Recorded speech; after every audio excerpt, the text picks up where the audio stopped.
আসসালামু আলাইকুম। এখানে দেখতে পাচ্ছেন পাঁচজন ব্যক্তি আমার পিছনে দাঁড়ানো আছে। এরা হইলো গিয়ে নতুন কন্টেন্ট ক্রিয়েটর।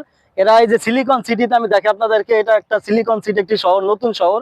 এই শহরে তারা আসছে ভিডিও তৈরি করার জন্য, এবং তাদের উৎসাহ দেখে আমি খুবই আনন্দিত যে আসলে তারা এখানে ভিডিও তৈরি করতে আসে। তারা নতুন কন্টেন্ট ক্রিয়েটর, তারা আমার মতো ভিডিও বানাবে, ফেসবুক থেকে ইনকাম করবে, ফেসবুকে টাকা ইনকাম করার জন্য তারা এখানে আসছে।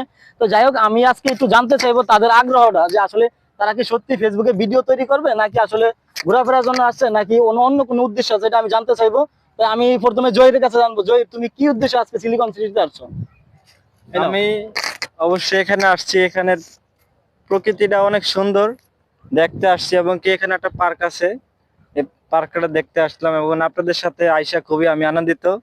ধন্যবাদ। যাই হোক, এখানে জহিরের বক্তব্য শুনলেন আপনারা। এখন আমরা আলী আহমেদের বক্তব্য শুনবো। আলী আহমেদ আজকে আমাদের সাথে এখানে যোগ দিয়েছে ভিডিও তৈরি করার জন্য। তার উদ্দেশ্য, সে কন্টেন্ট ক্রিয়েটর হবে এবং তার এই টার্গেট নিয়ে সে আজকে এখানে আসছে। তো যাই হোক, আমরা আলী আহমেদের মুখে শুনবো যে আসলে তার যে টার্গেট নিয়ে এখানে আসছে এবং সে কি চায়, এবং সে কি আসলেই কন্টেন্ট তৈরি করবে, নাকি একদিন দুই দিন দু একটা ভিডিও বানিয়ে তারপরে সে হারিয়ে যাবে। তাহলে কিন্তু কখনোই ফেসবুকে সফল হওয়া সম্ভব না, যদি সে নিয়মিত কন্টেন্ট তৈরি না করে। তো যাই হোক, আমরা তার মুখ থেকে শুনি যে আসলে সে কি চায়। ধন্যবাদ প্রিয় ভাই। আজকে আপনাদের সাথে এই সিলিকন সিটিতে ঘুরতে এসে আমি খুবই আনন্দিত। আমি চাই যে ফেসবুকে কাজ করতে, কন্টেন্ট দিতে। যদি আপনাদের ভালোবাসা পাই, ইনশাল্লাহ অবশ্যই আমি কন্টেন্ট করব।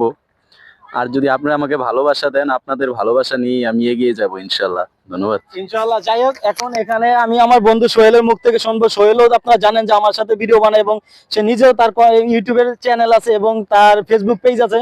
সে নিয়মিত ভিডিও বানায়, কিন্তু আমাদের একটা বিষয়, সেটা হচ্ছে যে আসলে সোহেল আগাতে পারতেছে না।